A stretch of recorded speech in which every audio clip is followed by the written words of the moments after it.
ದೇವರೇ, ನಿನ್ನ ಪರಿಶುದ್ಧವಾದ ನಾಮ ಸ್ತೋತ್ರ ವಂದನೆ ಸ್ವಾಮಿ.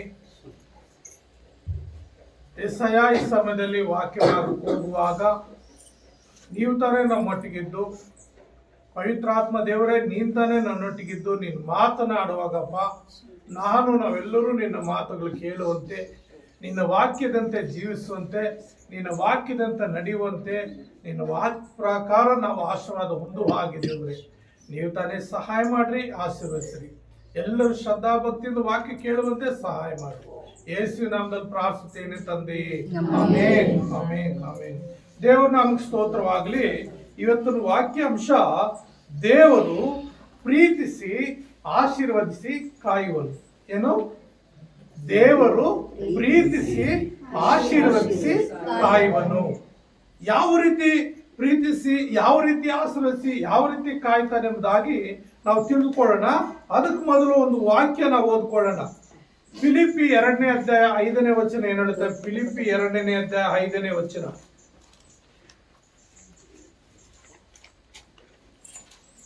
ಫಿಲಿಪ್ಪಿದವರು ಬರೆದ ಪತ್ರಿಕೆ 2ನೇ ಅಧ್ಯಾಯ 5ನೇ ವಚನ.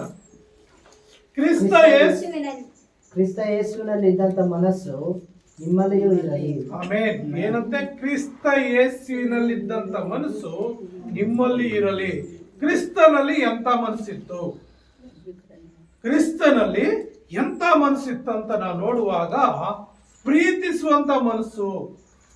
ಯೆರೆಮೀಯ 31ನೇ ಅಧ್ಯಾಯದಲ್ಲಿ 3ನೇ ವಚನ ಒಂದು ಮಾತು ಹೇಳ್ತದೆ. ಯೆರೆಮೀಯ 31ನೇ ಅಧ್ಯಾಯ 3ನೇ ವಚನ ಏನ್ ಹೇಳುತ್ತೆ?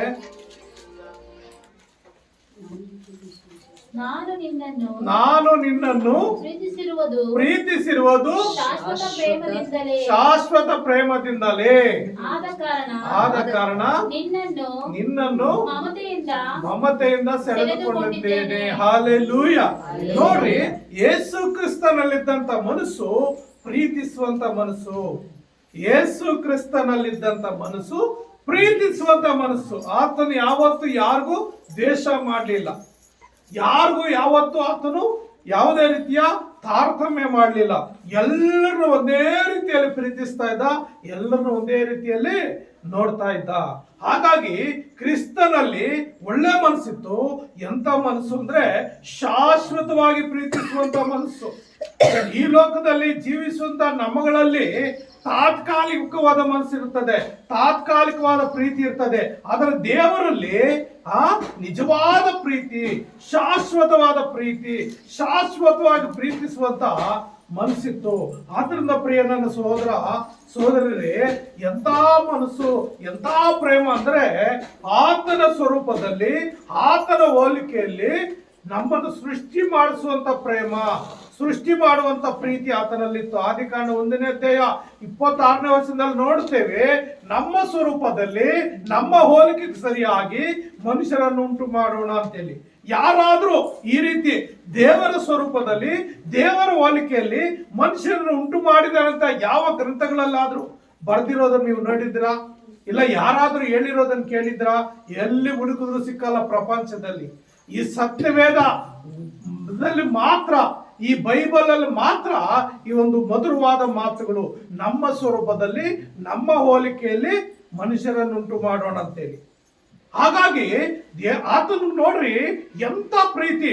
ದೇವರು ಯಾವ ರೂಪದಲ್ಲಿದ್ದಾನೋ, ಯಾವ ಹೋಲಿಕೆಯಲ್ಲಿದ್ದಾನೋ ಅದೇ ರೂಪ, ಅದೇ ಹೋಲಿಕೆ ನಮಗ್ ಕೊಟ್ಟಿದ್ದಾನೆ. ಅಷ್ಟೇ ಅಲ್ಲದೆ ಜೇಡಿ ಮಣ್ಣು ತೆಗೆದುಕೊಂಡು ಆತನ ಸ್ವರೂಪ, ಆತನ ಹೋಲಿಕೆಯಲ್ಲಿ ನಮ್ಮನ್ನು ಸೃಷ್ಟಿ ಮಾಡಿ ಆತನ ಶ್ವಾಸವನ್ನು ಕೊಟ್ಟು ಬದುಕುವಂತ ಪ್ರಾಣಿಯಾಗಿ, ಬದುಕುವಂತ ಮನುಷ್ಯರನ್ನಾಗಿ ನಮ್ಮನ್ನು ಮಾಡಿದನ್ರಿ. ನೋಡ್ರಿ ಎಂತ ಪ್ರೀತಿ. ಯಾವುದೋ ಒಂದು ಕಥೆಯಲ್ಲಿ ನಾವು ನಾನು ಕೇಳಿದ್ದೀನಿ, ಯಾರೋ ಬಂದ್ರಂತೆ, ಆ ಯಾರೋ ಬಾಗಿಲಿಗೆ ಅಡ್ಡ ಬಿಡ್ಲಿಲ್ವಂತೆ ಮಗನ. ತಾಯಿ ಸ್ನಾನ ಮಾಡ್ತಾ ಇದೆ ಅಂತ ಹೇಳಿ ಬಿಡ್ಲಿಲ್ವಂತೆ. ಆ ಕೋಪ ಬಂದು ಆ ವ್ಯಕ್ತಿ ಆ ಮಗನ ಕಟ್ ಮಾಡ್ಬಿಡ್ತಂತೆ. ಕಟ್ ಮಾಡಿದ ನಂತರ ಮತ್ತೆ ಆ ಮಗನ ಬದುಕಕ್ಕಾಗದೆ ಎಲ್ಲೋ ಕಡೆ ಇರುವಂತ ಆನೆ ತಲೆ ತಂದು ಈ ಮಗನಿಗೆ ಹಾಕಿದಂತೆ. ಆದ್ರೆ ನಮ್ಮ ದೇವ್ರು ಹೇಗೆ? ಆತನ ಸ್ವರೂಪದಲ್ಲಿ, ಆತನ ಹೋಲಿಕೆಯಲ್ಲಿ ಸೃಷ್ಟಿ ಮಾಡಿ ಆತನ ಶ್ವಾಸವನ್ನು ಕೊಟ್ಟಂತ ಮನಸ್ಸು, ಪ್ರೀತಿ ಅಂದ್ರೆ ಶಾಶ್ವತವಾದ ಪ್ರೀತಿ. ತಾತ್ಕಾಲಿಕವಾದ ಪ್ರೀತಿ ದೇವರು ಯಾವತ್ತಿಗೂ ಪ್ರೀತಿ ಮಾಡಲ್ಲ. ಅದಕ್ಕೆ ಆ ಯೇಸು ಕ್ರಿಸ್ತನಲ್ಲಿದ್ದಂತ ಮನಸ್ಸು ನಿಮ್ಮಲ್ಲಿ ಇರಲಿ ಅಂತ ಬಹಳ ಸ್ಪಷ್ಟವಾಗಿ ಹೇಳ್ತಾ ಇದ್ದೀರಿ. ಆದ್ರಿಂದ ದೇವರು ಆತನ ಸ್ವರೂಪದಲ್ಲಿ ಆತನ ಹೋಲಿಕೆಯಲ್ಲಿ ಸೃಷ್ಟಿ ಮಾಡಿ ಆತನ ಶ್ವಾಸವನ್ನು ಕೊಟ್ಟು ಆ ಸರ್ವ ಲೋಕವನ್ನು ಸೃಷ್ಟಿ ಮಾಡಿ ಇದನ್ನ ಅಧೀನ ಮಾಡ್ಕೊಡ್ರಿ, ಇದರಲ್ಲಿ ದೊರೆತನ ಮಾಡ್ರಿ, ಇದೆಲ್ಲ ನಿಮಗಾಗಿ ಕೊಟ್ಟಿದ್ದೇನೆ ಅಂತ ಕೊಟ್ಟಿರುವಂತ ದೇವ್ರನ್ನ ನಾವೇನ್ ಮಾಡ್ಬೇಕು ಅಂತ ದೇವ್ರು ನಾವೇನ್ ಮಾಡ್ಬೇಕು? ನಾವು ಕೂಡ ಪ್ರೀತಿ ಮಾಡಬೇಕು. ಎಷ್ಟು ಮಾತ್ರ ನಾವು ಪ್ರೀತಿ ಮಾಡ್ತಾ ಇದ್ದೀವಿ? ದೇವರ ವಾಕ್ಯ ಹೇಳ್ತಾ ಇದೆ, 4:8 ಅಧ್ಯಾಯ 17ನೇ ವಚನ ಏನ್ ಹೇಳುತ್ತೆ? 4:8 ಅಧ್ಯಾಯ 17ನೇ ವಚನ ಏನ್ ಹೇಳುತ್ತೆ? ನನ್ನನ್ನು ಪ್ರೀತಿಸುವವರನ್ನ ನಾನು ಪ್ರೀತಿಸ್ತೇನೆ, ಆತುರದಿಂದ ಹುಡುಕುವವರು ನನ್ನನ್ನು ಕಂಡುಕೊಳ್ಳುವರು. Hallelujah, hallelujah. ದೇವರು ನಮ್ಮನ್ನು ಶಾಶ್ವತವಾದ ಪ್ರೀತಿಯಿಂದ ಪ್ರೀತಿಸಿದ್ದಾನೆ ಮತ್ತು ಆತನ ಸ್ವರೂಪದಲ್ಲಿ ಆತನ ಹೋಲಿಕೆಯನ್ನು ಸೃಷ್ಟಿ ಮಾಡಿದ್ದಾನೆ. ಆತನ ಜೀವಶ್ವಾಸ ನಮಗೆ ಕೊಟ್ಟಿದ್ದಾನೆ, ಈ ಲೋಕವನ್ನು ಸೃಷ್ಟಿ ಮಾಡಿದ್ದಾನೆ, ಇದರೆಲ್ಲದರ ದೊರೆತನ ನಮ್ಗೆ ಕೊಟ್ಟಿದ್ದಾನೆ. ಈ ರೀತಿ ಶಾಶ್ವತವಾದ ಪ್ರೀತಿ ಮಾಡಿ ಆತ ನಮ್ಗೆ ಒಂದು ಮಾತು ಹೇಳ್ತಾ ಇದ್ದೇನೆ ಅಂತ, ನನ್ನನ್ನು ಪ್ರೀತಿಸೋರು ನಾನು ಪ್ರೀತಿಸ್ತೇನೆ. ಯಾರು ನನ್ನನ್ನು ಪ್ರೀತಿಸ್ತಾರೋ ಅವ್ರು ನಾನು ಪ್ರೀತಿಸ್ತೇನೆ, ಆತುರದಿಂದ ಹುಡುಕುವವರು ನನ್ನನ್ನು ಕಂಡುಕೊಳ್ಳುವರು. ಪ್ರಿಯ ನನ್ನ ಸಹೋದರ ಸಹೋದರಿ, ನೀನು ಎಷ್ಟು ಮಟ್ಟಿಗೆ ದೇವರು ಪ್ರೀತಿ ಮಾಡ್ತೀಯೋ ಅಷ್ಟು ಮಟ್ಟಿಗೆ ದೇವರು ನಿನ್ನನ್ನು ಆಶೀರ್ವಾದ ಮಾಡ್ತಾನೆ. ನೀನು ಎಷ್ಟು ಮಟ್ಟಿಗೆ ದೇವರನ್ನು ಪ್ರೀತಿಸ್ತೀಯೋ ಅಷ್ಟು ಮಟ್ಟಿಗೆ ದೇವರು ನಿನ್ನನ್ನು ಆಶೀರ್ವದಿಸ್ತಾನೆ. ಯಾವ ರೀತಿ ನಾವು ಪ್ರೀತಿಸೋದು? ಅನೇಕ ವಿಧಿಗಳಲ್ಲಿದೆ. ದೇವರ ಮಾತನ್ನ ಕೇಳಿದ್ರೆ ದೇವರನ್ನು ಪ್ರೀತಿಸಿದ ಹಾಗೆ, ದೇವರ ದಿನವನ್ನು ದೇವರು ಕೊಟ್ರೆ ದೇವರನ್ನು ಪ್ರೀತಿಸಿದ ಹಾಗೆ. ಏನು, ಇವತ್ತು ಭಾನುವಾರ ದೇವರ ದಿನ. ಈ ಇಡೀ ಬೆಳಗ್ಗೆ 4 ಗಂಟೆಯಿಂದ ರಾತ್ರಿ 12 ಗಂಟೆ ತನಕ ದೇವರ ಸನ್ನಿಧಿಯಲ್ಲೇ ನೀನು ಕುತ್ಕೊಂಡು ಚರ್ಚಲ್ಲೇ ಕುತ್ಕೊಂಡು ಕಾಳ ಕಳಿಬೇಕು ಅಂತ ಸತ್ಯವೇದದಲ್ಲಿ ಬರ್ದಿಲ್ಲ. ದೇವರ ಆರಾಧನೆಗೆ ನನ್ನ ದಿನ ನನ್ನ ಸಮಯ ನಾನು ಕೊಡ್ರಿ ಅಂತ ಹೇಳುವಾಗ 1-2 ಗಂಟೆನೋ 2.5 ಗಂಟೆನೋ ದೇವರ ಆಲಯದಲ್ಲಿ ನಾವು ಸಮಯ ಕಳಿತೀವಿ. ಯಾಕೆ? ದೇವರು ಮಾಡಿರೋ ಉಪಕಾರ ನೆನೆಸಿ ಆತನಿಗೆ ಉಪಕಾರ ಸ್ತುತಿಗಳನ್ನು ಸಲ್ಲಿಸಿ ಮತ್ತು ಆತನ ಏನು ಎಚ್ಚರಿಕೆ ಮಾತನ್ನು ಕೇಳ್ತಾನೋ ಆ ಮಾತುಗಳೆಲ್ಲ ಇನ್ನೊಂದು ವಾರ ಎಲ್ಲ ಅದನ್ನು ಮೆಲುಕಾಗ್ತಾ ಆ ವಾಕ್ಯದಲ್ಲಿ ಧ್ಯಾನ ಮಾಡ್ತಾ ನಾವು ಜೀವಿಸುವ ಹಾಗೆ. ಆ ಒಂದು ಅವಕಾಶನೂ ಕೂಡ ಅನೇಕರು ಕಳ್ಕೊಳ್ತಾ ಇದ್ದಾರೆ. ಅನೇಕರಿಗೆ ಅವಕಾಶ ಸಿಗದೆ ಹೋಗ್ತಾ ಇದೆ. ಸಿಕ್ಕಿದ್ರು ಅದನ್ನು ಹೊಂದ್ಕೊಳ್ತಾ ಇಲ್ಲ. ಕಾರಣ ಏನಂದ್ರೆ ಅವರು ದೇವರು ಪ್ರೀತಿ ಮಾಡ್ತಾ ಇಲ್ಲ. ದೇವರನ್ನ ಅವ್ರು ಪ್ರೀತಿ ಮಾಡ್ತಾ ಇದ್ದಾನೆ, ಎಲ್ಲಾ ರೀತಿಯಲ್ಲಿ ಸಹಾಯ ಮಾಡ್ತಾ ಇದ್ದಾನೆ, ಮತ್ತು ಅವ್ರಿಗೆ ಏನ್ ಅಗತ್ಯಗಳು ಎಲ್ಲ ಪೂರೈಸಲಿಕ್ಕೆ ಆತನ ಶಕ್ತನಾಗಿದ್ದಾನೆ. ಯಾವಾಗ ದೇವರನ್ನ ನಾವು ಪ್ರೀತಿ ಮಾಡ್ತಾ ಇಲ್ವೋ ದೇವರಿಂದ ಆಶೀರ್ವಾದಗಳು ಹಿಂದಕ್ಕೆ ಹೋಗ್ತಾ ಇದೆ. ದೇವರು ಆಶೀರ್ವಾದ ಮಾಡ್ಲಿಕ್ಕೆ ಕೈ ಚಾಚಿದ್ದಾನೆ, ಅದನ್ನು ಹೊಂದಿಕೊಳ್ಳಕ್ಕೆ ಅನೇಕರು ಯೋಗ್ಯರಾಗಿಲ್ಲ. ಯಾರು ದೇವರ ದಿನವನ್ನು ದೇವರು ಕೊಡ್ತಾರೋ ಮೊದಲೇ ಆಜ್ಞೆ ಆತನು ನೆರವೇರಿಸಿದ ಹಾಗೆ, ಮತ್ತು ದೇವರನ್ನ ಪ್ರೀತಿಸುವುದು ದೇವರು ನಮ್ಗೆ ಏನು ಕೊಟ್ಟಿದ್ದಾನೋ ಅದರಲ್ಲಿ ಕೂಡ ದೇವರದನ್ನ ದೇವರು ಕೊಟ್ಟು ದೇವ್ರನ್ನ ಪ್ರೀತಿಸಬಹುದು. ದೇವರು ಏನು ಕೊಟ್ಟಿದ್ದಾನೋ ಅದು ದೇವರ ಆಜ್ಞೆ ಏನಿದೆಯೋ ಅದರ ಪ್ರಕಾರ ನಾವು ಕೊಡುವಾಗ ಮಲಾಕಿ 3ನೇ ಅಧ್ಯಾಯದಲ್ಲಿ ಇದೆ, ನನ್ನ ಆಲಯವು ಆಹಾರ ಶೂನ್ಯವಾಗದಂತೆ ಅದನ್ನು ತುಂಬ್ರಿ, ನೀವು ಕೊಟ್ಟು ಪರೀಕ್ಷೆ ಮಾಡ್ರಿ, ನಾನು ಕೊಡ್ತೀನೋ ಇಲ್ವೋ ನೀವು ಪರೀಕ್ಷೆ ಮಾಡ್ರಿ ಅಂತ ಹೇಳ್ತಾನೆ. ಅನೇಕರು ಕೊಡ್ತಾ ಇಲ್ಲ, ಹೊಂದ್ಕೊಳ್ತಾ ಇಲ್ಲ. ಏನಂದ್ರೆ ವಿಷಯ ಇಷ್ಟೇ, ಕೊಡ್ತಾ ಇಲ್ಲ, ಹೊಂದ್ಕೊಳ್ತಾ. ಯಾರು ಕೊಡ್ತಾ ಇದ್ದಾರೋ ಅವ್ರು ಹೊಂದ್ಕೊಳ್ತಾನೆ ಇದ್ದಾರೆ. ಯಾರು ಕೊಡ್ತಾ ಇದ್ದಾರೋ ಅವ್ರು ಹೊಂದ್ಕೊಳ್ತಾ ಇದ್ದಾರೆ. ಖಂಡಿತವಾಗ್ರಿ ನಾವು ದೇವ್ರ ಪ್ರೀತಿ ಮಾಡ್ತೀವಿ ಅಂದ್ರೆ ಪ್ರತಿಯೊಂದರಲ್ಲಿ ದೇವರು ನಮ್ಮನ್ನು ಪರೀಕ್ಷಿಸುವ ಆತನಾಗಿದ್ದಾನೆ. ನಾವು ಎಷ್ಟು ಮಟ್ಟಿಗೆ ದೇವ್ರನ್ನ ಪ್ರೀತಿ ಮಾಡ್ತಾ ಇದ್ವಿ, ಎಷ್ಟು ಮಟ್ಟಿಗೆ ದೇವ್ರನ್ನ ಪ್ರೀತಿ ಮಾಡ್ತಾ ಇದ್ವಿ ಅಂತ ಹೇಳಿ. ಆಗ ನಾವು ದೇವರ ದಿನವನ್ನು ದೇವ್ರು ಕೊಡುವುದರಲ್ಲಿ ಪ್ರೀತಿ ಮಾಡಬೇಕು. ದೇವರ ಸನ್ನಿಧಿ ಬಂದು ತನುಮನಗಳಿಂದ, ಪೂರ್ಣ ಪ್ರಾಣದಿಂದ, ಪೂರ್ಣ ಪ್ರೀತಿಯಿಂದ, ಪೂರ್ಣ ಶಕ್ತಿಯಿಂದ, ಪೂರ್ಣ ಜ್ಞಾನದಿಂದ ನಾವೇನ್ ಮಾಡ್ಬೇಕು? ದೇವರನ್ನ ಆರಾಧಿಸಬೇಕು. ಅದು ನಾವು ದೇವರನ್ನ ಪ್ರೀತಿ ಮಾಡಿದಾಗೆ. ನಿನ್ನಂತೆ ನೀನು ನೆರವೇರನ್ನು ಪ್ರೀತಿಸು, ಅದು ದೇವರನ್ನ ಪ್ರೀತಿಸ ಹಾಗೆ. ದೇವರ ಆಜ್ಞೆ ಯಾರು ನಡೀತಾರೋ ಅವರೆಲ್ಲ ದೇವರನ್ನ ಪ್ರೀತಿಸುವಂತವರು. ಆ ಪ್ರೀತಿಸುವುದಕ್ಕೆ ಏನ್ ಮಾಡ್ಬೇಕಂದ್ರೆ ಹುಡುಕ್ಬೇಕಂತ, ಆತರದಿಂದ ಹುಡುಕುವವರು ನನ್ನನ್ನು ಕಂಡುಕೊಳ್ಳೋರು. ಹಲ್ಲೆಲೂಯಾ. ಆತರದಿಂದ ಯಾರು ಹುಡುಕ್ತಾರೋ ಅವರು ದೇವ್ರನ್ನ ಕಂಡುಕೊಳ್ತಾರೆ. ಪ್ರಿಯರೇ, ನಾವು ಹುಡುಕದೇ ಇದ್ರೆ ನಾವು ದೇವ್ರನ್ನ ಕಂಡುಕೊಳ್ಳಕ್ಕಾಗಲ್ಲ. ನಾವು ಹುಡುಕದೇ ಇದ್ರೆ ನಾವು ದೇವ್ರು ಕಂಡ್ಕೊಳಕ್ಕಾಗಲ್ಲ. ಹುಡುಕ್ಬೇಕು ಯಾವ ರೀತಿ? ಪ್ರಾರ್ಥನೆ ಮುಖಾಂತರ, ವಾಕ್ಯ ಓದ್ರ ಮುಖಾಂತರ, ಆರಾಧನೆ ಮಾಡೋದ್ರ ಮುಖಾಂತರ, ಯಾವ ರೀತಿ ದೇವರು ನಮ್ಗೆ ಸಹಾಯ ಮಾಡ್ತಾನೋ, ಅನುಕೂಲ ಮಾಡ್ಕೊಡ್ತಾನೋ ಆ ರೀತಿಯಲ್ಲೆಲ್ಲ ದೇವ್ರನ್ನ ನಾವು ಹುಡುಕ್ತಾ ಇರ್ಬೋದು. ದಿನ 24 ಗಂಟೆಗಳು ನಾವು ಕೂಡ ದೇವ್ರನ್ನ ಹುಡುಕ್ಬೋದು. ಯಾವ ರೀತಿ? ನಾವು ಕೆಲಸ ಮಾಡಿಕೊಂಡು ಕೈಗಳು ಕೆಲಸ ಮಾಡ್ತಾರೆ, ಮನಸ್ಸೇನು ಮಾಡ್ತದೆ? ಮನಸ್ಸಿಂದ ದೇವ್ರನ್ನ ಆರಾಧನೆ ಮಾಡ್ಬೋದು. ದೇವರು ನಾವನ್ನು ಮಹಿಮೆ ಪಡಿಸೋದೊಂದೇ ನಮಗೆ ಪರಲೋಕದಲ್ಲಿ ಕೊಟ್ಟಿರೋದು. ಆ ಒಂದು ಭಾಗ್ಯ ಈ ಲೋಕದಲ್ಲಿ ನಾವು ಪ್ರಾಕ್ಟೀಸ್ ಮಾಡಬೇಕು. ಯಾರಾದ್ರೂ ಒಂದು ಹಾಡು ಹಾಡ್ಬೇಕಂದ್ರೆ ಅಲ್ಲಿ ಕೇಳಿದ ತಕ್ಷಣ ಬಂದು ಇಲ್ಲಿ ಯಾರು ಹಾಡಾಡಲ್ಲ. ಅದಕ್ಕೆ ಸ್ವಲ್ಪ ಸಮಯ ತಗೊಂಡು ಪ್ರಾಕ್ಟೀಸ್ ಮಾಡ್ತಾರೆ. ಪಾರ್ಟಿಸಿಪೇಟ್ ಮಾಡೋಂಥವ್ರು ಟಿವಿಯಲ್ಲಿ ಅಲ್ಲಿ ಇಲ್ಲಿ ಹಾಡುಗಳಾಡುವಂತ ಯಾವುದೇ ಒಂದು ಇದು ಮಾಡೋರು ಏನ್ ಮಾಡ್ತಾರೆ? ಅವ್ರು ಮೊದಲು ಚೆನ್ನಾಗಿ ಪ್ರಾಕ್ಟೀಸ್ ಮಾಡಿ ಆಮೇಲೆ ಬಂದು ಅಲ್ಲಿ ಸ್ಟೇಜಲ್ಲಿ ಆಡಕ್ಕೆ ಅವಕಾಶ ಇದೆ. ಪ್ರಾಕ್ಟೀಸ್ ಮಾಡ್ದೇನೆ ಒಂದೊಂದು ಸಾರಿ ಕೇಳ್ಬಿಟ್ಟು ಬಂದು ಹಾಡಕ್ ಹೋದ್ರೆ ಯಾರ ಕೈಲಿ ಆಗೋದಿಲ್ಲ. ಹಾಗೆ ಪ್ರತಿದಿನ ನಾವು ಈ ಭೂಲೋಕದಲ್ಲಿ ನಾವು ದೇವ್ರನ್ನ ಆರಾಧಿಸೋದು, ದೇವ್ರ ನಾಮನ್ನು ಘನಪಡಿಸೋದು ಪ್ರಾಕ್ಟೀಸ್ ಮಾಡುವಾಗ ನಾವು ನಿಜವಾಗಿ ದೇವ್ರನ್ನ ಹುಡುಕ್ತಾ ಇದ್ವಿ. ನಾವು ದೇವ್ರನ್ನ ಹುಡುಕುವಾಗ ದೇವರ ಆಶೀರ್ವಾದ ಪ್ರಿಯನ ಸಹೋದರ ನಮ್ಗೆ ಬರ್ತದೆ. ಯಾವ ರೀತಿ ಬರ್ತದೆ? ಮೊದಲು ನಾವು ದೇವರು ನಮ್ಮನ್ನು ಪ್ರೀತಿಸಿದರೆ ನಾವು ಕೂಡ ದೇವ್ರನ್ನ ಪ್ರೀತಿ ಮಾಡಬೇಕು. ನಾವು ದೇವ್ರನ್ನ ಪ್ರೀತಿಸುವಾಗ ದೇವ್ರ ಏನ್ ಮಾಡ್ತಾನೆ? ಆಶೀರ್ವಾದ ಮಾಡ್ತಾನೆ. ಯಾವ ರೀತಿ ಆಶೀರ್ವಾದ ಮಾಡ್ತಾನೆ ಅಂದ್ರೆ, ಆತುರದಿಂದ ಹುಡುಕುವರನ್ನು ಕಂಡುಕೊಳ್ಳೋರು ನನ್ನಲ್ಲಿ ಯಾರಲ್ಲಿ? 18ನೇ ವಚನ 8:18 ಏನ್ ಹೇಳ್ತಾ ಇದ್ದೀವಿ? ನಾನು ಹೋಗ್ತೀವಿ, ನನ್ನಲ್ಲಿ ಧನ ಏನು? ಘನತೆಗಳು, ಶ್ರೇಷ್ಠ ಸಂಪತ್ತು, ನೀತಿ ಇದೆ.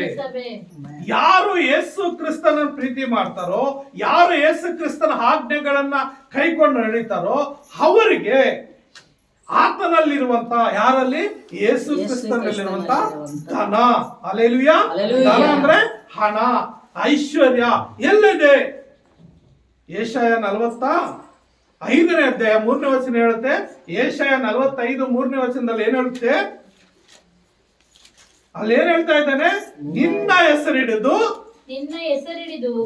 ಕರೆಯುವ ನಾನು ಯೆಹೋವನು, ಇಸ್ರಾಯೇಲರ ದೇವರು ಎಂದು ನೀನು ತಿಳಿದುಕೊಳ್ಳುವ ಹಾಗೆ ಕತ್ತಲಲ್ಲಿ ಬಚ್ಚಿಟ್ಟಿರುವ ಆಸ್ತಿ ಪಾಸ್ತಿಯನ್ನು ಗುಪ್ತ ಸ್ಥಳಗಳಲ್ಲಿ ಮಾಡಿದ ನಿಧಿ ನಿಕ್ಷೇಪಗಳನ್ನು ನಿನಗೆ ಕೊಡೋಣ. Hallelujah, hallelujah. ನೋಡ್ರಿ, ನಿನ್ನ ಹೆಸರು ಹಿಡಿದು ಕರೆಯುವ ನಾನು ಯೆಹೋವನು. ಏನ್ ಹೇಳ್ತಾ ಇದ್ದಾನೆ? ರಜನಿ ಅಂತ ಹೆಸರು ಹಿಡಿದ ಕಾರಣ ನಾನು ಯೆಹೋವನು. ಜ್ಯೋತಿ ಅಂತ ಹೆಸರು ಹಿಡಿದ ಕಾರಣ ನಾನು ಯೆಹೋವನು. ರಾಮಕೃಷ್ಣಪ್ಪ ಅಂತ ಹೆಸರು ಹಿಡಿದು ಕರೆಯುವಂತ ನಾನು ಯೆಹೋವನು. ನಾನು ಏನ್ ಮಾಡ್ತೀನಿ ಅಂದ್ರೆ, ನಿನ್ನ ಹೆಸರು ಹಿಡಿದ ಕಾರಣ ನಾನು ಯೆಹೋವನು, ನಾನೇ ನಿಜವಾದ ದೇವರು, ಇಸ್ರಾಯೇಲ್ ದೇವರೆಂದು ನೀನು ತಿಳಿದುಕೊಳ್ಳುವ ಹಾಗೆ, ನಾನೇ ನಿಜವಾದ ದೇವರು ಅಂತ ನೀನು ತಿಳಿದುಕೊಳ್ಳುವ ಹಾಗೆ ನಿನ್ಗೆ ಏನ್ ಮಾಡ್ತೀನಿ ಅಂದ್ರೆ, ನಿನ್ನ ಅವಶ್ಯಕತೆಗಳು ಬಂದಾಗ, ನಿನ್ನ ಕೊರತೆ ಬಂದಾಗ, ನಿನ್ನ ಎಲ್ಲಾ ರೀತಿಯ ಸಮಸ್ಯೆಗಳು ಬಗೆಹರಿಯೋದಕ್ಕಾಗಿ ಪ್ರತಿಯೊಬ್ಬರಿಗೆ ಏನ್ ಬೇಕು ಈ ಲೋಕದಲ್ಲಿ? ಎಲ್ಲಕ್ಕೂ ಹಣ ಇಲ್ಲದಿದ್ರೆ ಏನು ಇಲ್ಲ. ಹಾಗಾಗಿ ಹಣ ಇದೆ. ಎಲ್ಲಿದೆ? ದೇವ್ರ ಹತ್ರ ಇದೆ. ದೇವ್ರ ಹತ್ರ ಎಲ್ಲಿದೆ? ಇಲ್ಲಿ ನಾವು ನೋಡ್ತೀವಿ ಏನಂತ? ಕತ್ತಲಲ್ಲಿ ಬಚ್ಚಿಟ್ಟಿರುವ ಆಸ್ತಿ ಪಾಸ್ತಿಗಳನ್ನು. ಅಂದ್ರೆ ನಮಗ್ ಕಾಣದೇ ಇರುವಂತದ್ದು ಕತ್ತಲಲ್ಲಿ ಇದೆ ಅಂತ ಲೆಕ್ಕ. ಅಂದ್ರೆ ದೇವ್ರ ಹತ್ರ ಇದೆ. ಈ ಲೋಕವೇ ದೇವರದು, ಇಡೀ ಪ್ರಪಂಚನೇ ದೇವರದು. ಈ ಪ್ರಪಂಚದಲ್ಲಿ ಮನುಷ್ಯರಿಗೆ ಏನ್ ಬೇಕು ಎಲ್ಲ ಮನುಷ್ಯನ ಸೃಷ್ಟಿ ಮಾಡಕ್ ಮೊದಲೇ ದೇವರು ಸೃಷ್ಟಿ ಮಾಡಿ ಇಟ್ಬಿಟ್ಟಿದ್ದಾನೆ. ಮನುಷ್ಯನಿಗೆ ಏನೇನ್ ಬೇಕೋ ಎಲ್ಲ ಆಸ್ತಿ ಪಾಸ್ತಿ ಗುಪ್ತ ಸ್ಥಳದಲ್ಲಿ ಬಚ್ಚಿಟ್ಟಿರುವ ನಿಧಿ ನಿಕ್ಷೇಪಗಳು ನಿನ್ಗೆ ಕೊಡ್ತೀನಿ. ಪ್ರಿಯ ನನ್ನ ಸಹೋದರ ಸಹೋದರಿ, ಅಯ್ಯೋ ನಮ್ಗೆ ದೇವ್ರು ಕೊಡ್ಲಿಲ್ಲ ಅಂದ್ರೆ ಕೊಡ್ತಾನ್ರಿ. ಹೊಂದ್ಕೊಳ್ಳಕ್ಕೆ ನೀವು ಯೋಗ್ಯರಾಗಿಲ್ಲ. ಆತನು ಯಾವಾಗಲೂ ಕೊಡೋದಕ್ಕೆ ಸಿದ್ಧನಾಗಿದ್ದಾನೆ. ಅದರ ಹೊಂದ್ಕೊಳ್ಳಕ್ಕೆ ನೀವು ಸಿದ್ಧರಾಗಿಲ್ಲ. ಕಾರಣ ಏನಂದ್ರೆ ಆತನ ಮಾತು ನೀವು ಕೇಳ್ತಾ ಇಲ್ಲ. ಆತನ ಎಂತ ಪ್ರೀತಿಸಿದ್ದಾನೆ? ಶಾಶ್ವತವಾದ ಪ್ರೀತಿ. ನಿಮ್ದೆಂತ ಪ್ರೀತಿ? ತಾತ್ಕಾಲಿಕವಾದ ಪ್ರೀತಿ. ತಾತ್ಕಾಲಿಕವಾಗಿ ಹೋಗ್ತದೆ. ಶಾಶ್ವತವಾದ ಪ್ರೀತಿ ಶಾಶ್ವತವಾಗಿ ನಿಲ್ತದೆ. ಹಾಗಾಗಿ ಆತನ ನಿನ್ನ ಅಗತ್ಯ ಇದ್ದಾಗ ನಿಜವಾಗ್ಲೂ ನಿನ್ ದೇವ್ರ ಪ್ರೀತಿ ಮಾಡಿ ದೇವರ ಮಗನಾಗಿ ಮಗಳಾಗಿ ನೀನ್ ಜೀವಿಸುವಾಗ ಆತನೇನ್ ಮಾಡ್ತಾನೆ? ನಿನ್ಗೆ ಯಾವುದೋ ಒಂದು ಸಮಸ್ಯೆ ಬಂದಿದೆ. ಸಮಸ್ಯೆ ಬಂದಾಗ ಯಾರನ್ನ ಕೇಳಿದ್ರು ಯಾರು ಕೈ ನೀಡ್ತಾ ಇಲ್ಲ. ನೀನ್ ದೇವ್ರ ಕಡೆ ನೋಡು. ದಾವೀದನು ಹೇಳ್ತಾನೆ, ನಾನು ನನ್ನ ಕಣ್ಣುಗಳೆತ್ತಿ ಪರ್ವತಗಳ ಕಡೆಗೆ ನೋಡುತ್ತೇನೆ, ನನ್ನ ಸಹಾಯ ಎಲ್ಲಿಂದ ಬರ್ತದೆ? ಭೂಮಿ ಆಕಾಶಗಳ ನಿರ್ಮಿಸಿದ ಯೆಹೋವನಿಂದಲೇ ಬರ್ತದೆ. ಹೌದು ಪ್ರಿಯರೇ, ನೀವು ಆ ತಂದೆಯಾದ ದೇವರನ್ನ, ಆ ಯೇಸು ಕ್ರಿಸ್ತನ ಆ ಪರಿಶುದ್ಧಾತ್ಮರ ಕ್ರಿಯೆಗಳಲ್ಲಿ ನೀವು ನಡೆಯುವಾಗ ಆ ದೇವರೇ ನಿಮ್ಗೆ ಬೇಕಾದನ್ನು ಒದಗಿಸಿಕೊಡ್ತಾನೆ. ಎಷ್ಟೋ ಜನರು ಯಾರು ಯೇಸು ಕ್ರಿಸ್ತನಲ್ಲಿ ನಿಜವಾಗಿ ಪ್ರೀತಿಸಿ ನಿಜವಾಗಿ ಆತನ ಆಜ್ಞೆಗಳನ್ನ ಕೈಕೊಂಡು ನಡೆಯುವಂತವ್ರಿಗೆ ಏನ್ ಮಾಡ್ತಾನೆ ಅಂದ್ರೆ, ಆ ಸಮಯ ಬಂದಾಗ ಗೊತ್ತಿಲ್ಲದ ರೀತಿಯಲ್ಲಿ ದೇವರು ಒದಿಸ್ಕೊಡ್ತಾನೆ. ಗೊತ್ತಿಲ್ಲದ ರೀತಿಯಲ್ಲಿ ದೇವರು ಒದಿಸ್ಕೊಡ್ತಾನೆ. ಕೆಲವ್ರು ಹೇಳ್ತಾರೆ, ಸರ್ ಅದ್ ಹೇಗಾಯ್ತು ಸರ್, ದೇವರು ಒದಿಸ್ಕೊಬಿಟ್ಟ ಸರ್, ಎಲ್ಲ ಕಾರ್ಯಗಳು ನಡೆದು ಬಿಡ ಸರ್, ಯಾವ ಕೊರತೆ ಇಲ್ಲದೆ ನಡೆದು ಬಿಡ ಸರ್. ಅಂದ್ರೆ ಖಂಡಿತವಾಗಲೂ ನಾವು ದೇವರನ್ನ ಪ್ರೀತಿ ಮಾಡೋದಾದ್ರೆ ನಿನಗೆ ಅಗತ್ಯ ಬಂದಷ್ಟು 1,000 ಬೇಕಾಯ್ತು ಅಂದ್ಕೊಳ್ರಿ, ಆ 1,000 ದೇವರು ನಿನ್ಗೆ ಯಾವುದೋ ಒಂದು ರೂಪದಲ್ಲಿ ಕೊಡ್ತಾನೆ. ನಿನ್ನನ್ನ ಬಿಟ್ಟು ಬಿಡೋದಲ್ಲ, ನೀನು ಸಂಪೂರ್ಣವಾಗಿ ಇನ್ನೂ ದೇವರನ್ನ ಹತ್ರ ಬಂದು ದೇವರ ಆಜ್ಞೆಗಳ ಕೈಕೊಂಡು ನಡೆಯುವಾಗ ನೀನು ಏನು ನಡೀತೀಯೋ ಅದರ ಪ್ರಕಾರ ದೇವರು ನಿನ್ನ ಆಶೀರ್ವಾದ ಮಾಡ್ತಾನೆ ಇರ್ತಾನೆ. ಸ್ವಲ್ಪವಾಗಿ ಬಿತ್ತವನು ಸ್ವಲ್ಪವಾಗಿ ಕೊಯ್ತಾನೆ, ಹೆಚ್ಚಾಗಿ ಬಿತ್ತವನು ಹೆಚ್ಚಾಗಿ ಕೊಯ್ತಾನೆ. ನೀನು ಸ್ವಲ್ಪವಾಗಿ ದೇವ್ರ ಪ್ರೀತಿ ಮಾಡಿದ್ರೆ ಸ್ವಲ್ಪವಾಗೇ ಹೊಂದ್ಕೊಳ್ತೀಯ, ನೀನು ಹೆಚ್ಚಾಗಿ ದೇವ್ರ ಪ್ರೀತಿ ಮಾಡಿದ್ರೆ ಹೆಚ್ಚಾಗಿ ನೀನು ಹೊಂದ್ಕೊಳ್ತೀಯ. ಯಾವುದೇ ರೀತಿಯಲ್ಲಿ ದೇವರನ್ನು ಪ್ರೀತಿಸೋದು, ನೀನು ಕೊಡೋದರಲ್ಲಿ, ತಗೊಳ್ಳೋದರಲ್ಲಿ ಮತ್ತು ಆತನ ಕಾರ್ಯಗಳಲ್ಲಿ ನೀನು ನಡೆಯೋದು, ಪ್ರತಿಯೊಂದರಲ್ಲಿ ನೀನು ಯಾವ ರೀತಿ ದೇವರನ್ನ ಪ್ರೀತಿ ಮಾಡ್ತೀಯೋ ಆ ರೀತಿ ಆತನ ಏನ್ ಮಾಡ್ತಾನೆ, ನಿನ್ನ ಆಶೀರ್ವಾದ ಮಾಡ್ತಾನೆ. ಆತನಲ್ಲಿ ಇದೆ ರೀ, ಆಸ್ತಿ ಪಾಸ್ಗಳಿದೆ, ನಿಧಿ ನಿಕ್ಷೇಪಗಳಿದೆ, ನಿನಗೆ ಕೊಡ್ತಾನೆ. ಐಶ್ವರ್ಯ ನೀನು ಕೊಟ್ಟಾಗ ಎರಡನೇದಾಗಿ ಏನಿದೆ? ಧನ, ಘನತೆ, ಅಂದ್ರೆ ಗೌರವ. ಖಂಡಿತವಾಗಲೂ ದೇವರ ಹತ್ರ ಆ ಒಂದು ಧನ ಘನತೆ 21ನೇ ಕೀರ್ತನೆಯಲ್ಲಿ 5ನೇ ವಚನ ಏನ್ ಹೇಳ್ತದೆ? 21ನೇ ಕೀರ್ತನೆ 5ನೇ ವಚನದಲ್ಲಿ, 21ನೇ ಕೀರ್ತನೆ 5ನೇ ವಚನದಲ್ಲಿ ನಿನ್ನ ರಕ್ಷಣಾ ಕಾರ್ಯದಿಂದ ಅವನ ಘನತೆಯು ಬಹು ವೃದ್ಧಿಯಾಯಿತು. Amen, hallelujah. ನಿನ್ನ ರಕ್ಷಣಾ ಕಾರ್ಯದಿಂದ ಅವನ ಘನತೆ ಬಹುವೃದ್ಧಿ ಆಯಿತು, ಮಹಿಮಾ ಪ್ರಭಾವಗಳನ್ನು ಅವನಿಗೆ ಬರಮಾಡಿದಿ. ಹಲ್ಲೆಲೂಯಾ. ಪ್ರಿಯ ನೋಡ್ರಿ ಸಹೋದರರೇ, ದೇವರು ನಿನ್ಗೆ ಹಣ ಕೊಟ್ಟಾಗ, ನೀನು ಐಶ್ವರ್ಯವಂತನಾದಾಗ ಘನತೆ ತಾನಾಗೇ ಬರ್ತದೆ. ದುಡ್ಡಿರೋರ ಹತ್ರ ಜನ ಬರಲ್ವಾ? ಬಂದೇ ಬರ್ತದೆ.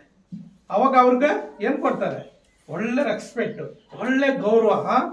ನೋಡು ಹೇಗೆ ಇಷ್ಟು ಚೆನ್ನಾಗಿದ್ದಾರೆ, ಅವ್ರನ್ನ ನಾವು ಗೌರವಿಸಿದ್ರೆ, ಅವ್ರನ್ನ ಚೆನ್ನಾಗಿ ಇದ್ ಮಾಡ್ಕೊಂಡ್ರೆ ಅವ್ರ ಕಡೆಯಿಂದ ನಮ್ಗೆ ಅನೇಕ ಸಹಾಯಗಳು ಸಿಗ್ತದೆ. ಅವರು ಚೆನ್ನಾಗಿ ಐಶ್ವರ್ಯವಂತರಪ್ಪ, ಅವ್ರು ದುಡ್ಡಿರೋರಪ್ಪ, ಅವ್ರ ಹತ್ರ ನಾವು ಚೆನ್ನಾಗಿರ್ಬೇಕಪ್ಪ. ಅವಾಗ ಏನು ಆಟೋಮೆಟಿಕ್ಲಿ ಇವಾಗ ದೇವರ ಸೇವಕನಾದ ನಾನು ದೇವರ ಹೆಸರಿನಲ್ಲಿ ನಿಮ್ಮ ಮನೆಗೆ ಬಂದಾಗ ಏನು ಮಾಡ್ತೀನಿ? ಬೇಕಾದ್ರೆ ನೀವು ನೆಲದಲ್ಲಿ ಕುತ್ಕೊಂಡ್ರೆ ನಾವು ಚಾಪೆ ಹಾಕ್ತೀರಿ, ಇಲ್ಲ ಚೇರ್ ಹಾಕ್ತೀರಿ, ಇಲ್ಲ ನಿಮ್ಗೆ ಸಾಗರ ಒಳ್ಳೆ ಊಟ ಕೊಡ್ತೀರಿ, ಇನ್ನೂ ಸಾಗರ ಒಳ್ಳೆ ಕಾಣಿಕೆ ಕೊಡ್ತೀರಿ. ಯಾರ ಹೆಸರಲ್ಲಿ? ದೇವರ ಹೆಸರಲ್ಲಿ. ದೇವರ ಪ್ರೀತಿ ಮಾಡೋದ್ರಿಂದ ಘನತೆ, ಗೌರವ. ಅಂದ್ರೆ ದೇವರ ಹೆಸರಲ್ಲಿ ಗೌರವ ಕೂಡ ಪ್ರತಿಯೊಬ್ಬರಿಗೆ ಸಿಗ್ತದೆ. ಅಲ್ಲಿ ಹೇಳ್ತಾ ಇದ್ದಾನೆ ಕೀರ್ತನೆಗಾರ ಏನಂತ? ನಿನ್ನ ರಕ್ಷಣಾ ಕಾರ್ಯದಿಂದ, ದೇವರು ರಕ್ಷಣೆ ಮಾಡಿದ್ರಿಂದ ಅವನ ಘನತೆಯು ಬಹುವೃದ್ಧಿ ಆಯಿತು ಮತ್ತು ಮಹಿಮಾ ಪ್ರಭಾವಗಳು ಅವನಿಗೆ ಬರಮಾಡಿದಿ. ಹಲ್ಲೆಲೂಯಾ. ಪ್ರಿಯ ನನ್ನ ಸಹೋದರ ಸಹೋದರರೇ, ಮೀಕ 5:4ನೇ ವಚನದಲ್ಲಿ ಏನ್ ಹೇಳುತ್ತೆ? ಮೀಕನ ಬರೆದಂತ ಗ್ರಂಥದಲ್ಲಿ 5ನೇ ಅಧ್ಯಾಯ 4ನೇ ವಚನ ಏನ್ ಹೇಳುತ್ತೆ? ಇಲ್ಲಿ ನಾವು ನೋಡುವಾಗ, ಆತನು ಯೆಹೋವನ ಬಲವನ್ನು, ತನ್ನ ದೇವರ ಯೆಹೋವನ ನಾಮದ ಮಹಿಮೆಯನ್ನು ಹೊಂದಿದವನಾಗಿ ನಿಂತು ತನ್ನ ಹಿಂಡನ್ನು ಮೇಯಿಸುವನು. ಹಲ್ಲೆಲೂಯಾ. ಆ ಹಿಂಡು ನೆಮ್ಮದಿಯಾಗಿ ನೆಲೆಗೊಂಡಿರುವುದು. ನೋಡ್ರಿ, ದೇವರ ಯೆಹೋವನ ನಾಮದ ಮಹಿಮೆಯನ್ನು ಹೊಂದಿದವನಾಗಿ ನಿಂತು. ಈ ಒಂದು ಪದ ನೀವು ಅಂಡರ್ಲೈನ್ ಮಾಡಬೇಕು. ಏನಂತ? ಯೆಹೋವನ ನಾಮದ ಮಹಿಮೆಯನ್ನು ಹೊಂದಿದವನಾಗಿ. ಅಂದ್ರೆ ದೇವರ ಆಶೀರ್ವಾದ ಮಾಡಿದ್ರೆ ಹಿಂಗ ಆಶೀರ್ವಾದ ಮಾಡ್ತಾನೆ. ದೇವರು ಸಣ್ಣ ಪುಟ್ಟವಾಗಿ ಆಶೀರ್ವಾದ ಮಾಡಲ್ಲ. ಸಣ್ಣ ಪುಟ್ಟದಾಗ ಆಶೀರ್ವಾದ ಪಡ್ಕೊಳ್ತಾರೆ ನಮ್ಮ ಬಲಹೀನತೆ, ನಿನ್ನ ಬಲಹೀನತೆ, ನೀನು ಇನ್ನೂ ಹೆಚ್ಚಾಗಿ ಆಶೀರ್ವಾದ ಹೊಂದ್ಕೊಳ್ತಾ ಇಲ್ಲ ಅಂದ್ರೆ ನಿನ್ನ ಬಲಹೀನತೆ ಕಾರಣ ಏನಂದ್ರೆ ದೇವರು ನಿನ್ನ ಎಲ್ಲಾ ರೀತಿಯಲ್ಲಿ ಪ್ರೀತಿ ಮಾಡ್ತಾ ಇದ್ದಾನೆ, ನೀನು ಅದನ್ನು ಸರಿಯಾಗಿ ಪ್ರೀತಿ ಮಾಡ್ತಾ ಇಲ್ಲ, ಆತನ ಆಜ್ಞೆಯನ್ನು ಸರಿಯಾಗಿ ನೆರವೇರಿಸ್ತಾ ಇಲ್ಲ. ಆದ್ರಿಂದ ಪ್ರಿಯ ನನ್ನ ಸಹೋದರ ಸಹೋದರಿ, ದೇವರು ಈ ರೀತಿಯಾಗಿ ಮಹಿಮೆ ನಿನ್ನನ್ನು ಪಡಿಸ್ತಾನೆ, ನಿನ್ನನ್ನ ಘನಪಡಿಸ್ತಾನೆ, ನಿನ್ನ ಹೆಸರು ಪ್ರಖ್ಯಾತಿಗೆ ತರ್ತಾನೆ. ಆದ್ರಿಂದ ನೀನೇನ್ ಮಾಡ್ಬೇಕು? ದೇವ್ರ ಮಾತು ಕೇಳ್ಬೇಕು. ನೀನೇನ್ ಮಾಡ್ಬೇಕು? ದೇವ್ರ ಮಾತು ಕೇಳ್ಬೇಕು. ಯಾವಾಗ ನೀನು ದೇವರ ಮಾತು ಕೇಳ್ತೀಯೋ ಅವಾಗ ದೇವರು ನಿನ್ನ ಆಶೀರ್ವಾದ ಮಾಡ್ತಾನೆ. ಯಾವಾಗ ದೇವರ ಆಜ್ಞೆ ಪ್ರಕಾರ ನೀನು ನಡ್ಕೊಳ್ತೀಯೋ ಅವಾಗ ದೇವರು ನಿನ್ನ ಸಹಾಯಕನಾಗಿರ್ತಾನೆ, ನಿನ್ನ ಸಂಗಡಿಗನಾಗಿರ್ತಾನೆ, ನಿನ್ನನ್ನ ಆಶೀರ್ವದಿಸ್ತಾನೆ, ನಿನ್ನನ್ನ ಏನ್ ಮಾಡ್ತಾನೆ? ನಿನ್ನ ಹೆಸರನ್ನ ಘನಪಡಿಸ್ತಾನೆ, ನಿನ್ನನ್ನ ಪ್ರಖ್ಯಾತಿಗೆ ತರ್ತಾನ್ರಿ. 3ನೇದಾಗಿ ಏನ್ ಹೇಳ್ತದೆ? ನಾನು ಹೋಗ್ತಿ 8ನೇ ಅಧ್ಯಾಯ 18ನೇ ವಚನ. ಅದೇ ಪೂರ್ತಿ ಇವತ್ತು ಸಂದೇಶ ಏನು? 4:8-18ರಲ್ಲಿ ನನ್ನಲ್ಲಿ ಧನ ಘನತೆ ಶ್ರೇಷ್ಠ ಸಂಪತ್ತು. ಹಾಲೆಲೂಯಾ. ಶ್ರೇಷ್ಠ ಸಂಪತ್ತೇನು? ಶ್ರೇಷ್ಠ ಸಂಪತ್ತೇನು? ಶ್ರೇಷ್ಠ ಸಂಪತ್ತು ಬೆಳ್ಳಿ ಬಂಗಾರ, ಒಡವೆಗಳು, ಮನೆಗಳು, ಒಳ್ಳೊಳ್ಳೆ ರೇಷ್ಮೆ ಸೀರೆಗಳು, ಅವ್ರಿಗೇನು ಯಾವ ಕೊರತೆ ಇಲ್ಲ, ಎಲ್ಲ ಚೆನ್ನಾಗಿದ್ದಾರೆ ಅಂತ ಅದು ಶ್ರೇಷ್ಠ ಸಂಪತ್ತಲ್ಲ. ಅದೆಲ್ಲ ಇದೆ ಅಂದ್ಕೊಳ್ರಿ, ಅದೆಲ್ಲ ನಿಮ್ಮ ಹತ್ರ ಇದೆ ಅಂದ್ಕೊಳ್ರಿ, ಅದೆಲ್ಲ ನಿಮ್ಮ ಹತ್ರ ಇದೆ, ದಂಡ್ಯಾಗಿದೆ, ಕೋಟಿಗಳಿದೆ. ಇವಾಗ ರಿಲಯನ್ಸ್ ಕಂಪನಿ, ಯಾರು? ಅನಿಲ್ ಅಂಬಾನಿ, ಅವನ ಹತ್ರ ಬೇಕಾದಷ್ಟು ದುಡ್ಡಿದೆ ಮತ್ತು ಆದಾನ ಹತ್ರ ಬೇಕಾದ ಐಶ್ವರ್ಯ ಇದೆ. ಅದು ಶ್ರೇಷ್ಠ ಸಂಪತ್ತಲ್ಲ. ಆ ವ್ಯಕ್ತಿನೇ ತಗೊಂಡು ಬಂದು ಒಂದು 4-5 ದಿವಸ, ಒಂದು ವಾರ ಅವನಿಗೆ ಹೊಡೆಯೋದು ಬೇಡ, ಬಡಿಯೋದು ಬೇಡ, ಊಟ ನೀರು ಕೊಡದೆ ಅವನ ಒಂದು ರೂಮಲ್ಲಿ ಕೂಡ ಹಾಕಿದ್ರೆ ಏನಾಗುತ್ತೆ ಅವನ ಸ್ಥಿತಿ? ಅವನಿಗೆ ಅದು ಬೇಜಾನ್ ಆಸ್ತಿ ಇದೆ, ಆದ್ರೆ ಅವನಿಗೆ ಊಟ ನೀರು ಕೊಡದೆ ಕೂಡಾಕ್ಬಿಟ್ರೆ ಅವನ ಶ್ರೇಷ್ಠ ಸಂಪತ್ತು ಎಲ್ಲಿ ಹೋಗ್ತದೆ? ಅವನು ಬೇಡ, ಅವನು ಬೇಕಾಗಿಲ್ಲ. ಅವಾಗ ಏನ್ ಮಾಡ್ತಾನಂದ್ರೆ ಅವನೇ ತೆಗ್ತಾನೆ, ನೋಡಪ್ಪ ನನ್ಗೆ ಊಟ ಕೊಡು, ನೀರು ಕೊಡು, ಇಲ್ಲಾಂದ್ರೆ ಸತ್ತೋಗ್ತೀನಿ. ಈ ಪ್ರಪಂಚದಲ್ಲಿ ಹಣ, ಐಶ್ವರ್ಯ, ಆಸ್ತಿ ಪಾಸ್ತಿಗಳು, ಬೆಳ್ಳಿ ಬಂಗಾರ ಮತ್ತೊಂದು ಶ್ರೇಷ್ಠ ಸಂಪತ್ತಲ್ಲ. ನಾವು ಪ್ರತಿದಿನ ಬೆಳಿಗ್ಗೆ, ಮಧ್ಯಾಹ್ನ, ಸಾಯಂಕಾಲ, ಇಲ್ಲ ಬೆಳಿಗ್ಗೆ ಸಾಯಂಕಾಲ ನಾವು ತಿನ್ನುವಂತ ಆಹಾರ ಪದಾರ್ಥಗಳು ಶ್ರೇಷ್ಠವಾದ ಸಂಪತ್ತು. ಅದಕ್ಕಿಂತ ಹೆಚ್ಚಾದ ಯಾವ್ದನ್ನ ಇದೆಯಾ? ನೋಡ್ರಿ, ಪ್ರಸಂಗಿ ನೋಡ್ರಿ, ಪ್ರಸಂಗಿ 2ನೇ ಅಧ್ಯಾಯ 24ನೇ ವಚನ ಏನ್ ಹೇಳುತ್ತೆ? ಪ್ರಸಂಗಿ 2ನೇ ಅಧ್ಯಾಯ 24ನೇ ವಚನ.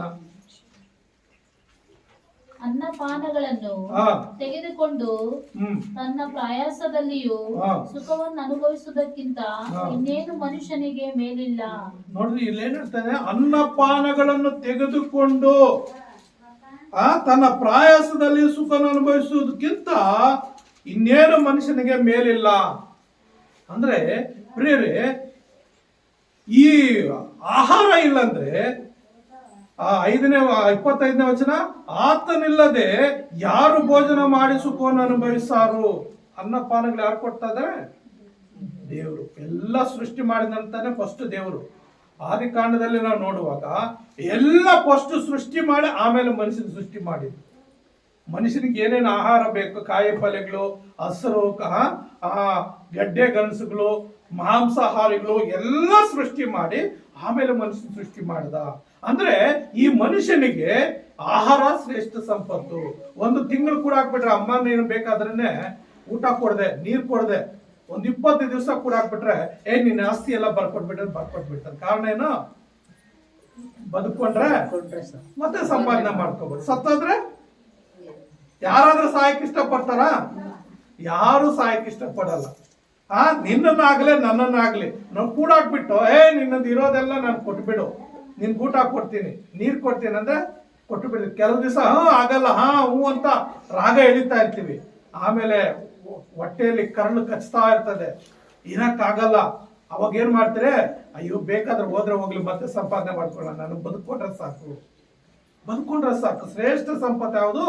ನಾವು ತಿನ್ನುವಂತ ಆಹಾರ ಪದಾರ್ಥ. ಅದೇ ಇನ್ನೊಂದು ವಚನ ಹೋದ್ರೆ 5ನೇ ಅಧ್ಯಾಯ 18ನೇ ವಚನ, ಪ್ರಸಂಗಿ 5ನೇ ಅಧ್ಯಾಯ 18ನೇ ವಚನ ಹೇಳುತ್ತೆ, ಇಗೋ ಕಂಡದ್ದು ಇದೆ ದೇವರು ಒಬ್ಬನಿಗೆ ದಯಪಾಲಿಸಿರುವ ಜೀವಮಾನದ ದಿನಗಳೆಲ್ಲ ಅವನು ಅನ್ನಪಾನಗಳನ್ನು ತೆಗೆದುಕೊಂಡು ತಾನು ಲೋಕದೊಳಗೆ ಪಡುವ ಪ್ರಯಾಸದಲ್ಲಿಯೂ ಸುಖವನ್ನು ಅನುಭವಿಸುವುದು ಮೇಲಾಗಿಯೂ ಉಚಿತವಾಗಿಯೂ ಇದೆ.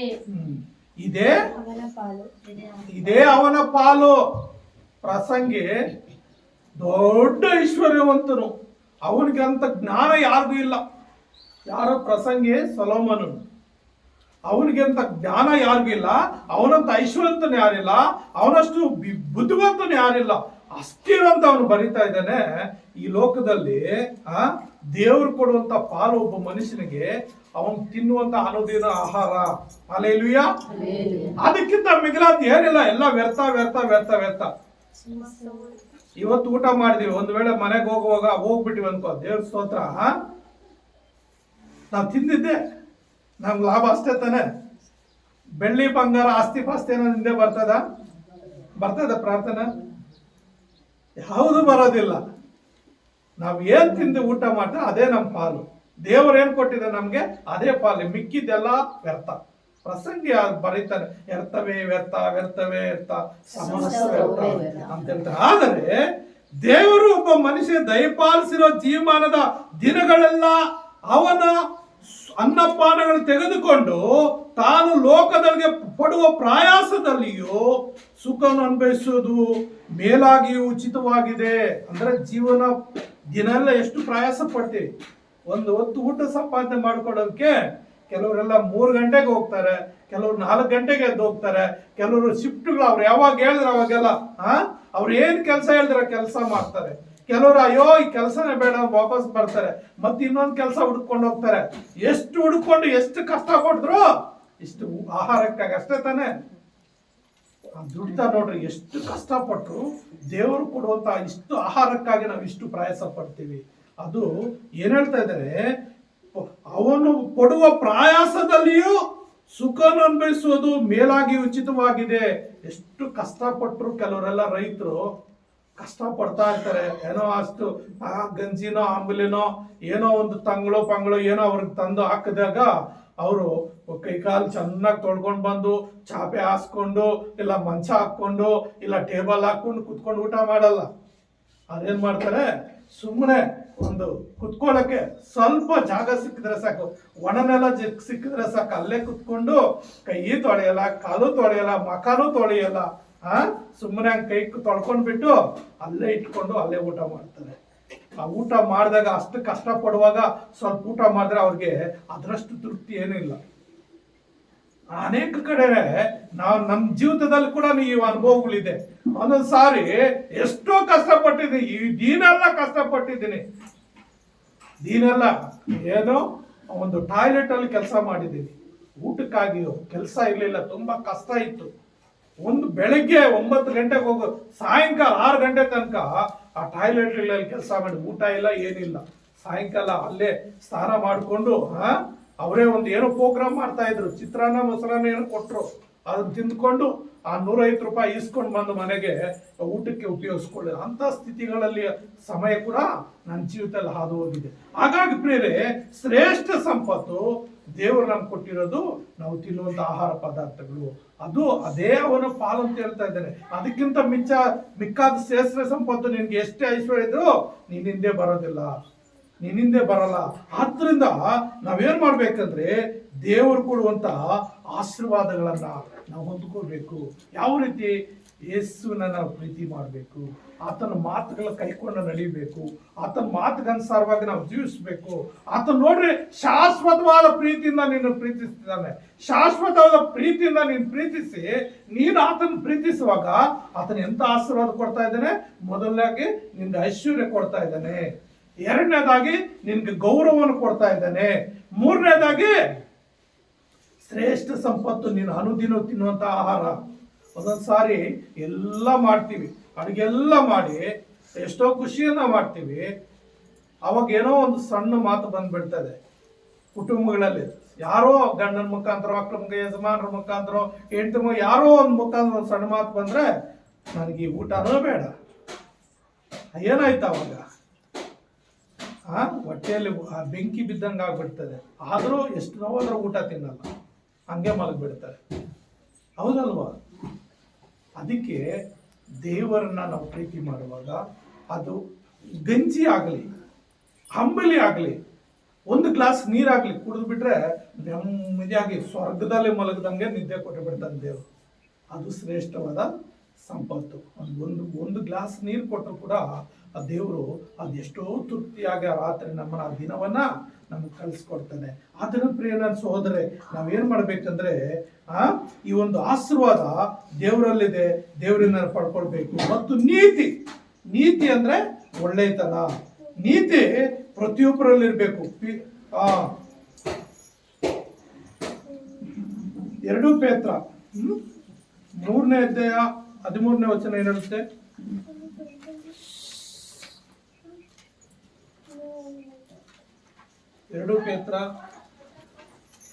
ಆದರೆ ನಾವು ದೇವರ ವಾಗ್ದಾನವನ್ನು ನಂಬಿ ನೂತನ ಆಕಾಶ ಮಂಡಲವನ್ನು ನೂತನ ಭೂಮಂಡಲವನ್ನು ಎದುರು ನೋಡುತ್ತಾ ಇದ್ದೇವೆ. ನೂತನ ನೀತಿ ಅಂದ್ರೆ ನಾವು ದೇವರ ವಾಗ್ದಾನವನ್ನು ನಂಬಿ. ಏನು ವಾಗ್ದಾನ? ದೇವರೇನ್ ಮಾಡಿದ್ದೇನೆ? ನೀವು ನನ್ನನ್ನು ನಂಬಿ ನನ್ನ ಮಕ್ಕಳಾಗಿ ಜೀವಿಸುವಾಗ ಕಷ್ಟ ಆಗ್ಲಿ, ಸುಖ ಆಗ್ಲಿ, ಶ್ರಮೆ ಆಗ್ಲಿ, ಏನಾಗ್ಲಿ, ಸಂತೋಷ, ಈ ಸಮಾಧಾನ ಎಲ್ಲದರಲ್ಲಿ ನೀವು ನನ್ನವರಾಗಿ ನನ್ನ ಮಕ್ಕಳಾಗಿ ಜೀವಿಸಿದರೆ ನಾನು ಬರೋಣದಲ್ಲಿ ನಿಮ್ಮನ್ನೇನ್ ಮಾಡ್ತೀನಿ? ನನ್ನ ಜೊತೆಯಲ್ಲಿ ಪರಲೋಕಕ್ಕೆ ಎತ್ಕೊಂಡು ಹೋಗ್ತೀನಿ. ಪರಲೋಕದಲ್ಲಿ ಎತ್ಕೊಂಡು ಹೋಗಿ ನೂತನ ಭೂಮಂಡಲವನ್ನ, ನೂತನ ಆಕಾಶ ಮಂಡಲವನ್ನ ನೋಡ್ರಿ. ಯೇಸು ಕ್ರಿಸ್ತನ 2ನೇ ಬರೋಣದಲ್ಲಿ ಈ ಭೂಮಿ ಎಲ್ಲ ಬರ್ನಾಗ ಹೋಗ್ಬಿಡ್ತದೆ. ಎಂತ ಹೆಂಗ್ ಬರ್ನಾಗುತ್ತಂದ್ರೆ ಬೆಂಕಿ ಮಳೆ ಸುರಿಯಲ್ಪಡ್ತದೆ. ಬೆಂಕಿ ಮಳೆ ಸುರಿಯುವಾಗ ಎಲ್ಲ ಮರ ಗಿಡಗಳು ಏನೇನು ಹೊಲಸಿದೆ ಎಲ್ಲ ಸುಟ್ಟು ಬೂದಿಯಾಗಿ ಹೋಗ್ತದೆ. ಬೂದಿಯಾಗಿ ಎಲ್ಲ ಕೊಚ್ಕೊಂಡು ಸಮುದ್ರಕ್ಕೆ ಹೋಗ್ಬಿಡ್ತದೆ.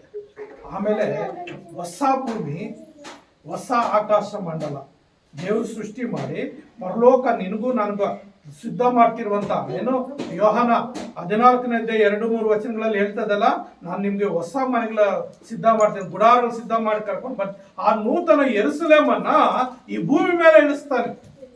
ಅದರಲ್ಲಿ ನಿನಗೂ ನನಗೂ ನಮಗೂ ಒಂದೊಂದು ಕೊಠಡಿ, ನಮ್ಮ ಯೋಗ್ಯತೆ ಎಷ್ಟಿರ್ತದೋ ಆ ರೀತಿಯಲ್ಲಿ ಆಶೀರ್ವಾದಪಟ್ಟ ಒಂದೇ ಕಾಂಪೌಂಡು, ಒಂದೇ ಬಿಲ್ಡಿಂಗು, ಆದ್ರೆ ಕೊಠಡಿಗಳು, ರೂಮ್ಗಳು ಬೇರೆ ಬೇರೆ ಇರ್ತದೆ. ಅವಾಗ ನಾವೇನ್ ಮಾಡ್ಬೇಕು?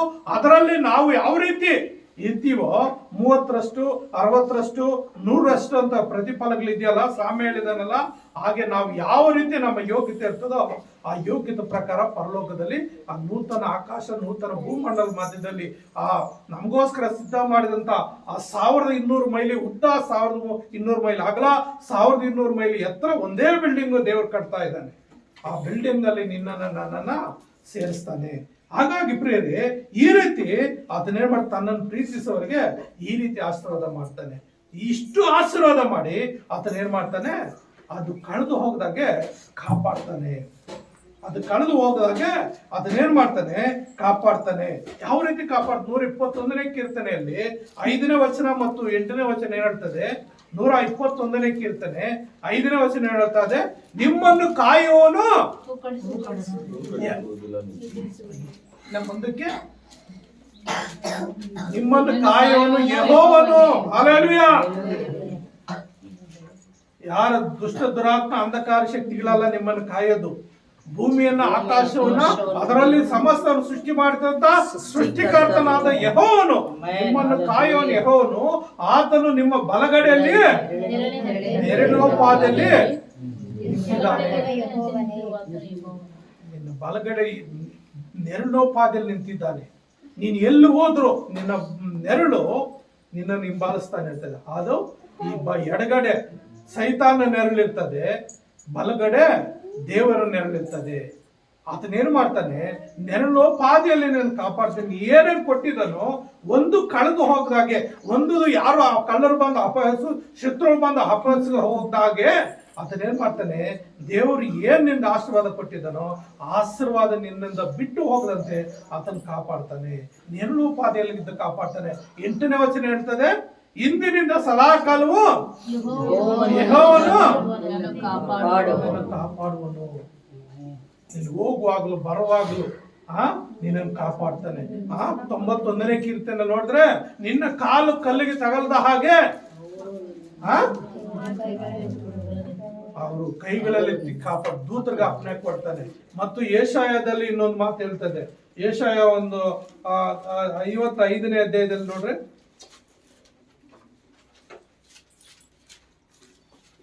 ಯೆಶಾಯ 55 ಅಲ್ಲ 58:8ರಲ್ಲಿ ಯೆಶಾಯ 58:8 ಏನ್ ಹೇಳ್ತದೆ, ಇದನ್ನು ಆಚರಿಸುವಾಗ, ಯಾವುದನ್ನು ಆಚರಿಸುವಾಗ, ದೇವರ ಆಜ್ಞೆಗಳನ್ನು ಕೈಕೊಂಡು ದೇವ್ರ ಪ್ರೀತಿ ಮಾಡಿ ದೇವ್ರ ಚಿತ್ತಾನುಸಾರವಾಗಿ ನಡೆಯುವಾಗ, ಇದನ್ನು ಆಚರಿಸುವಾಗ ನಿಮ್ಗೆ ಬೆಳಕು ಉದಯದಿಂದ ಭೇದಿಸಿಕೊಂಡು ಬರುವುದು.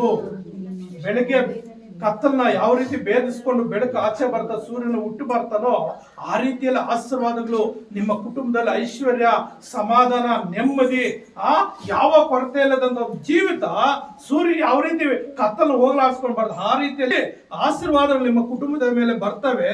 ಮತ್ತೆ ಮುಂದಕ್ಕೆ ಏನ್ ಹೇಳ್ತಾ ಇದ್ದಾನೆ, ನಿಮ್ಮ ಕ್ಷೇಮವು ಬೇಗನೆ ವಿಕಸಿಸುವುದು. ಅಂದ್ರೆ ವಿಕಸಿಸುವ ಅಂದ್ರೆ ಚಿಗುರುವುದು. ನಿನ್ನ ಕ್ಷೇಮ ಬೇಗ ಚಿಗುರ್ತದೆ, ವೃದ್ಧಿ ಆಗ್ತದೆ, ಆಶೀರ್ವದಿಸಲ್ಪಡ್ತೀಯ.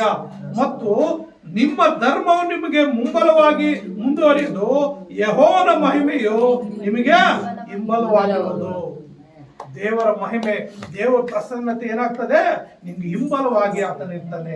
ನೀವು ಮಾಡಿದ ಕಾರ್ಯಗಳು, ಒಳ್ಳೆ ಕಾರ್ಯಗಳು, ದೇವರ ಪ್ರೀತಿಸುವಂತ ಕಾರ್ಯಗಳು ನಿಮ್ಗೆ ಮುಂಬಲವಾಗಿದ್ರೆ ದೇವರ ಪ್ರಸನ್ನತೆ, ದೇವರ ಮಹಿಮೆ ನಿಮ್ಗೆ ಹಿಂಬಲವಾಗಿದ್ದು ಯಾವ ಶತ್ರು ನಿಮ್ಮನ್ನ ತಾಕದಾಗೆ ದೇವರ ಪ್ರಸನ್ನತೆ ನಿಮ್ಮನ್ನು ಕಾಯ್ತಾ ಇದ್ರಿ. ಆದ್ರಿಂದ ಪ್ರಿಯ ನನ್ನ ಸಹೋದರ ಸಹೋದರರೇ, ದೇವರನ್ನ ಯಾರು ಪ್ರೀತಿಸ್ತಾರೋ, ದೇವರ ಆಜ್ಞೆಗಳನ್ನ ಯಾರು ಕೈಕೊಂಡ್ತಾರೋ, ದೇವರಿಗೆ ಇಷ್ಟಾನುಸಾರವಾಗಿ ಯಾರು ಜೀವಿಸ್ತಾರೋ ಅವ್ರನ್ನ ಏನ್ ಮಾಡ್ತಾನೆ, ದೇವರ ಆಶೀರ್ವಾದ. ಅದಕ್ಕೆ ಆ ಫಿಲಿಪಿ ಅವರ ಪತ್ರಿಕೆಯಲ್ಲಿ ಪೌಲನು ಆ ಫಿಲಿಪಿ ಸಭೆಗೆ ಒಂದು ಮಾತು ಹೇಳ್ತಾನೆ. ಏನಂತ, ಕ್ರಿಸ್ತ ಯೇಸುವಿನಲ್ಲಿದ್ದಂತ ಮನಸ್ಸು, ಯೇಸು ಕ್ರಿಸ್ತನಲ್ಲಿದ್ದಂತ ಮನಸ್ಸು ನಿಮಗೆ ಇರಲಿ. ಯೇಸು ಕ್ರಿಸ್ತನು ಯಾರನ್ನು ದೂಷಿಸಲಿಲ್ಲ, ಯಾರನ್ನು ಬೈಲಿಲ್ಲ, ಯಾರು ವಿರುದ್ಧವಾಗಿ ಮಾತಾಡಲಿಲ್ಲ. ಯಾವುದೇ ರೀತಿಯಲ್ಲಿ ಆತನು ಪುನರುತ್ಥಾನ ಎದ್ದು ಎಬ್ಬಿಸಲ್ಪಟ್ಟ ಹೋಗೋ ತನಕ ಯಾವ ಒಂದು ಸಣ್ಣ ಕಳಂಕ ಆತನಲ್ಲಿ ಬರಲಿಲ್ಲ. ಅಂತ ಒಳ್ಳೆ ಮನಸ್ಸಿತ್ತು. ಆತನ ಮಕ್ಕಳಾಗಿರುವಂತ ನಾವು ಕೂಡ ಅಂತ ಒಳ್ಳೆ ಮನಸ್ಸು ಹೊಂದಿದವರಾಗಿದ್ದಾರೆ. ಆ ಯೇಸು ಕ್ರಿಸ್ತನಲ್ಲಿರುವಂತ ಸಕಲ ಆತ್ಮೀಯ ಆಶೀರ್ವಾದಗಳೇ ಎಫೆಸ 1:3 ಆ ಸಕಲ ಆತ್ಮೀಯ ಆಶೀರ್ವಾದಗಳು ಕ್ರಿಸ್ತ ಯೇಸುವಿನ ಮುಖಾಂತರ ನಿಮಗೆ ಆತನ ಅನುಗ್ರಹಿಸ್ತಾನೆ. ದೇವರಿಗೆ ಮಾತುಗಳಿಂದ ಆಶೀರ್ವದಿಸಲಿ. ಪ್ರಾರ್ಥನೆ ಮಾಡ್ಕೊಳ್ಳೋಣ. ನಮ್ಮನ್ನು ಬಹಳವಾಗಿ ಪ್ರೀತಿಸುವಂತ ನಮ್ಮ ತಂದೆಯಾದ ದೇವರೇ, ನೀವು ಕೊಟ್ಟಂತ ಮಧುರವಾದ ಮಾತುಗಳಿಗಾಗಿ ಸ್ತೋತ್ರಪ್ಪ. ಈ ಮಾತನ್ನು ಕೇಳುವಂತ ಪ್ರತಿಯೊಬ್ಬೊಬ್ಬರನ್ನ ಹೆಸರಾಗಿ ಆಶೀರ್ವದಿಸಿ. ಕೇಳಿರುವಂತ ನಿನ್ನ ಮಕ್ಕಳೆಲ್ಲರನ್ನ ಆಶೀರ್ವದಿಸು. ಮುಂದೆ ಕೇಳಲಿಕ್ಕಿರುವಂತ ಎಲ್ಲ ಮಕ್ಕಳನ್ನ ಆಶೀರ್ವದಿಸಪ್ಪ. ಅಪ್ಪ, ಕ್ರಿಸ್ತ ಯೇಸುವಿನಲ್ಲಿದ್ದಂತ ಮನಸ್ಸು ಇಡೀ ಪ್ರಪಂಚದ ಎಲ್ಲ ಜನಾಂಗಗಳಲ್ಲಿ, ಎಲ್ಲ ಧರ್ಮಗಳಲ್ಲಿ, ಎಲ್ಲ ಪ್ರಜೆಗಳಲ್ಲಿ ನೆಲೆಸಿರುವಂತೆ ದೇವರೇ ನೀನು ಸಹಾಯ ಮಾಡಿ ಆಶೀರ್ವಿಸು. ನೀನು ಶಾಶ್ವತವಾದ ಪ್ರೇಮದಿಂದ ಎಲ್ಲರೂ ಪ್ರೀತಿಸ್ತಾ ಇದೀಯಪ್ಪ. ಅದೇ ಪ್ರೀತಿ, ಅದೇ ಪ್ರೇಮ ನಮ್ಮಲ್ಲಿ ಅಪ್ಪ ನಿನ್ನ ಮಕ್ಕಳು ಎಲ್ಲರಲ್ಲಿ ಇದ್ದು ಅಪ್ಪ ಆಶೀರ್ವಾದ ಹೊಂದಿ ನಿನ್ನ ಚಿತ್ತದ ಮೇರೆಗೆ ನಡೆಯುವ ಹಾಗೆ ಪ್ರತಿಯೊಬ್ಬೊಬ್ಬರು ನಿನ್ನ ಆಶೀರ್ವದಿಸಿ ಕಾಪಾಡಬೇಕೆಂದು ಯೇಸುವಿನ ಒಂದೇ ನಾಮದಲ್ಲಿ ಪ್ರಾರ್ಥನೆ ಬೇಡುತ್ತೇನೆ ತಂದೆಯೇ. ಆಮೆನ್. ಆಮೆನ್.